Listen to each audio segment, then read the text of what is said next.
Alright guys, welcome back to Strong Successful Male.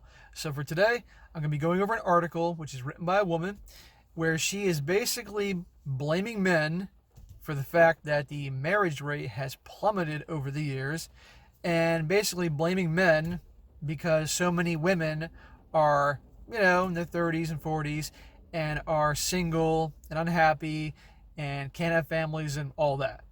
So instead of women taking ownership, she, as a representative, women taking ownership of the fact that, hey, maybe it's us, maybe it isn't just guys, maybe it's the fact that, hey, nowadays during our prime years in our 20s, when in the past that's when usually women would meet the guy, settle down, so forth, they're using their 20s to either focus on their career, because that's what feminism in the 70s and so forth has hammered into women. They can do it what any man can do and better, and focus on their careers, being career women and things like that, with the idea that, hey, just as many men will want me in my 30s as they do in my 20s.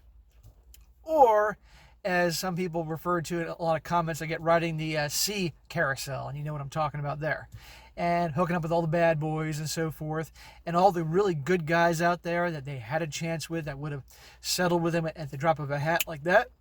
They wouldn't give them the time of day. And how many guys on this channel that watch my videos have been guys in that exact same situation, that their guys were in their 20s and they were good guys and treated women well, and those women wouldn't give them the time of day. They're either hooking up with the bad boys or they're dating guys in their 30s and 40s and so forth.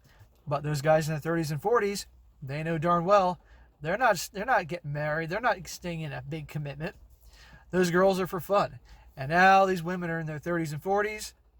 Guys don't want to get married, either because simply they're just successful and they don't want to get married anyway, or they've gained all this knowledge over recent years, and now they know darn well they can't trust women, they know they can't love them, so they're just going to have their fun with them, and that's that. So it's easier to blame us rather than take ownership of, hey, you guys screwed up. So I'm going to get right into it here.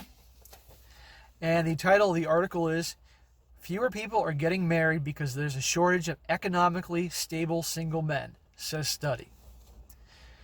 It says here, marriage isn't as popular as it once was. In fact, the marriage rate in the U.S. is the lowest it's been in at least 150 years, reports PBS.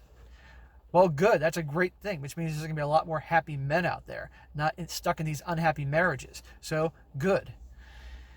It says here, a new study published in the Journal of Marriage and Family may have one explanation as to why. Yeah, may have one reason, but this is going to be interpreted as the reason. It says here, there aren't enough economically attractive men, ones with a good income and a stable job, for single women to marry. So in other words, all guys out there have no jobs. That's what they're saying. Or if the guys out there have jobs, they don't pay well enough for the women. I find that very hard to believe, knowing that all the guys I know have jobs, and they have decent jobs. But what they're saying is, it's not enough money for the women. How many times have I told you? What's the number one most attractive thing to women? Money. Guys' earning potential. Now, a lot of women say, no, it's that drive behind the guy's money. It's his ambition that's sexy and attractive. And that may be true, but let's be honest here. You can have a guy that's as ambitious and driven as can be, but if he's got nothing to show for it, good luck keeping a girl. Good luck attracting women very long. He may get her one night, but beyond that, good luck. So it boils down to bucks. But here's the thing, guys. As more and more women have professional jobs and so forth, and they're making good money, they're not going to want a guy that makes less than them. Women are attracted to and will show respect to guys that are higher above them. That's where they're going to show respect. That's where they're going to be drawn to. More and more guys are more successful than them. Guys have higher status than them. I did a video about this a few weeks ago, and it's true. So if you have a lot more women now, they're in the workforce as they are, and they have more professional jobs, you're going to have less guys at the top. So you have a whole ton of women that want a small percentage of the guys. So if you have a woman that makes $90,000 a year, she's not going to be as attracted to a guy who makes $75,000, because he's beneath her in her mind. Even though for most of the country, if you have a woman that makes 90 grand a year and you have a dude that makes 75, they're living pretty darn comfortably. Okay? But in her eyes, he's not making enough because she obviously earns more.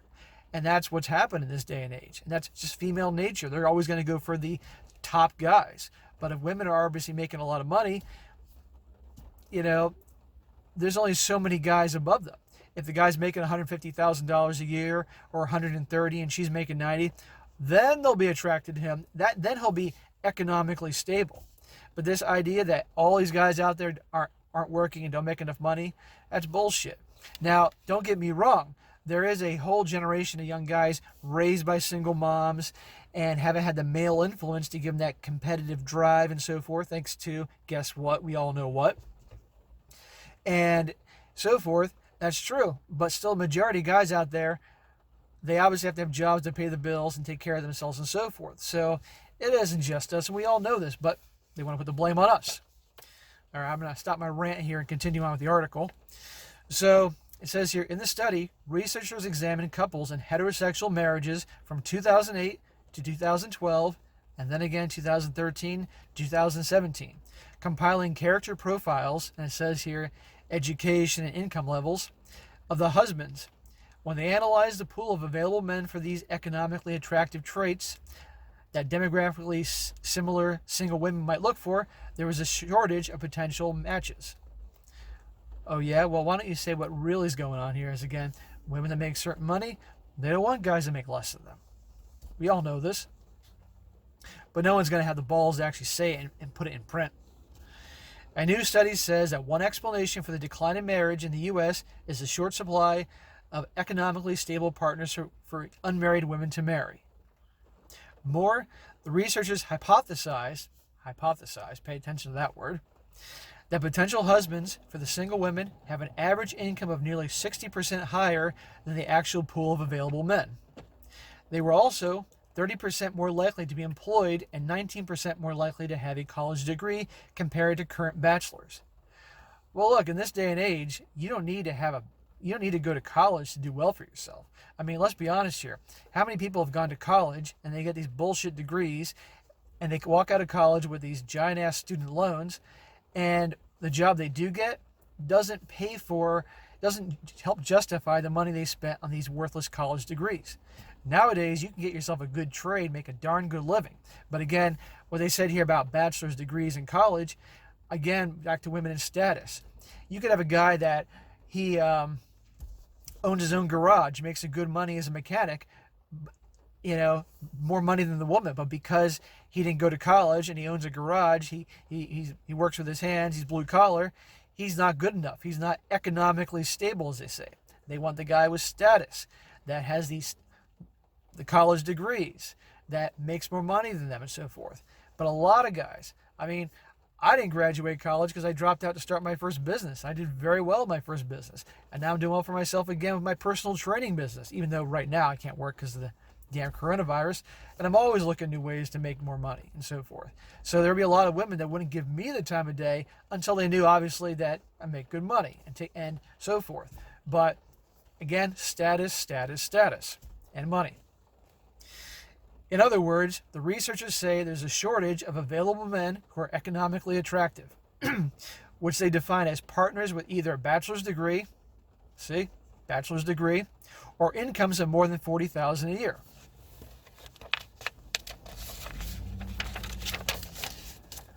Says, while the focus on finances might sound shallow, at least they're saying that, or at least not very romantic, lead author Daniel T. Lichter, PhD, a professor at Cornell University, tells Yahoo Lifestyle that money matters in marriage. You need obviously money and income to pay the bills and so forth, take care of the family and the kids, but we know what it's really about. He says here, he's quoted as saying, economic stability is a key to a stable family life, to getting married, staying married, and marrying well. Physical attractiveness may provide an initial filter that draws our attention, but economic considerations and shared values matter much more in the long term. A good job attracts and retains suitable marital partners, and this is true for both men and women.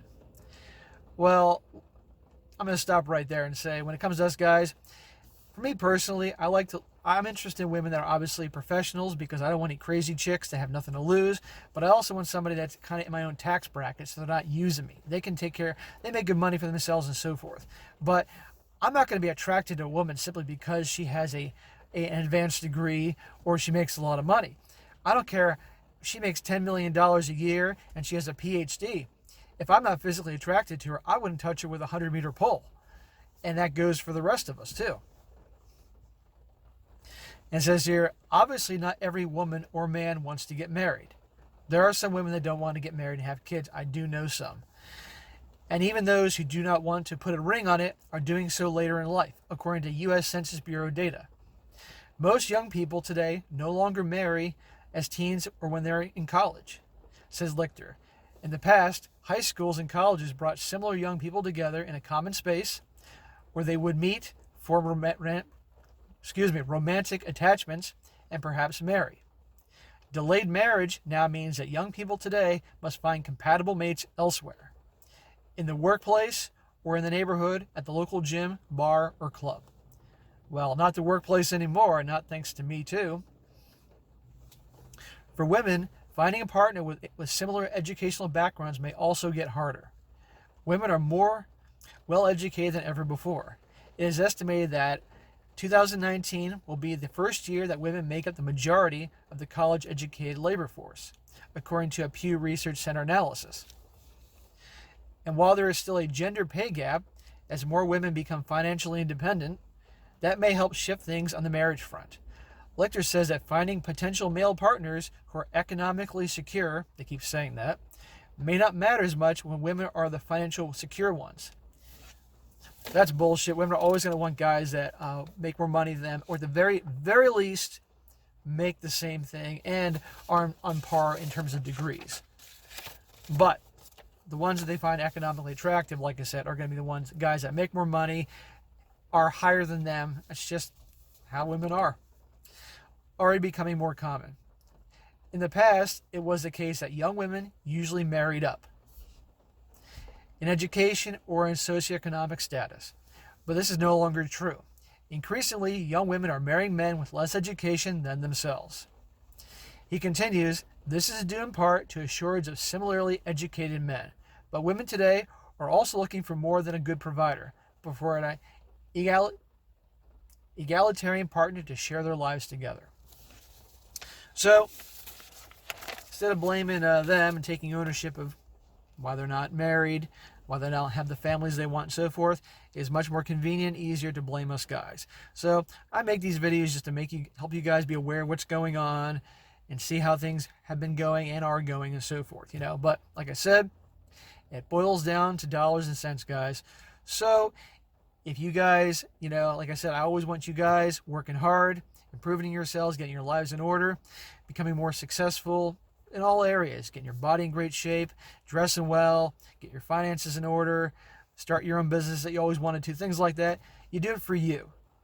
But as a byproduct of that, and if it's what you want, that will help you in the department with women. That will help you attract better quality women, because women want guys that are higher than them. You can have all these feminists putting out their influence out there, but let's be honest, most women aren't these crazy feminists. They just shut up and go along with what these crazy big mouth feminists say, but they're going to be influenced in a degree or more. But they're always going to be looking for guys that obviously do better than them. That's what they're going to be attracted to. All right, guys, that is it for today. Be sure to comment down below. Let me know what you think about this. And also be sure to like the video, share with your friends, and subscribe. And I will talk to you next time.